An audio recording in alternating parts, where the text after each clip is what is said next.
Hello, এই ভিডিওটা আমি কাঁকড়া কিভাবে ছাড়াতে হয় সেটা দেখাবার জন্য করছি। এখানে আমি একটা গোটা কাঁকড়া রেখেছি যে কীভাবে ছাড়াতে হয় সেটা দেখানোর জন্য। এই যে কাঁকড়াটা, যদি তেলে কাঁকড়া হয় তাহলে সেটাকে কিন্তু অনেক সময় কাদা লেগে থাকে, তো কাদাগুলো কিন্তু ভালো করে গরম জলে ধুয়ে নিতে হবে। এমনিতেও কাঁকড়া ভালো করে আগে গরম জলে ধুয়ে নিতে হবে। কাদা লেগে থাকলে মুখ ধোয়ার যে ব্রাশ আছে সেটা দিয়ে ঘষে ঘষে কাদাগুলো তুলে আরেকবার গরম জলে ধুয়ে নিতে হবে। এখানে আমার কাঁকড়াটা অলরেডি ধোয়া আছে। প্রথমে কি করব, প্রথমে কাঁকড়া যেই পাগুলো আছে পাগুলো এরকমভাবে মুছড়ে মুছড়ে ছাড়িয়ে নেব। মুছড়ে মুছড়ে এইভাবে সাবধানে ছাড়াতে হবে, অনেক সময় হাতেই কাদাগুলো ফুটে যাওয়ার থাকে। এরকমভাবে মুছড়ে মুছড়ে পাগুলো ছাড়িয়ে নিলাম। এবার কাঁকড়াটা এরকম দেখতে। এবার এই ওপরের এই পোর্শনটা ছাড়াতে হবে।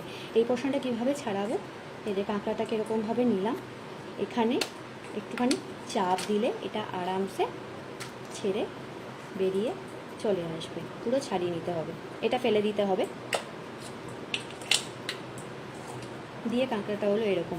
এরপরে অনেক সময় এই জায়গাগুলোতে একটা প্লাস্টিক টাইপের জিনিস, অনেক সময় না, একটা প্লাস্টিক টাইপের জিনিস থাকে, যেটা অনেক সময় ওই আগের এইটা খোলাটা সারাবার সময় অনেক সময় এর মধ্যেই উঠে যায়, আর খানিকটা এখানে থাকে।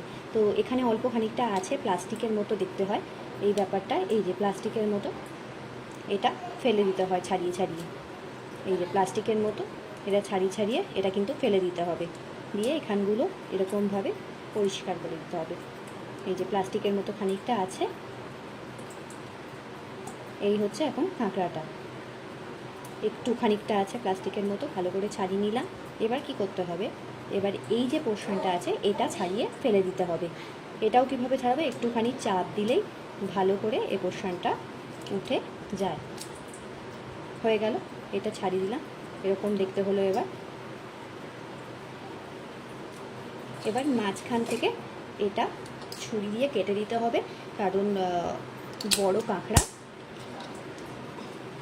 ভালো করে যাতে ভেতরে স্পাইসগুলো ঢোকে, এই জন্য একটু ছুরি দিয়ে চাপ দিলে এটা কিন্তু কেটে যাবে।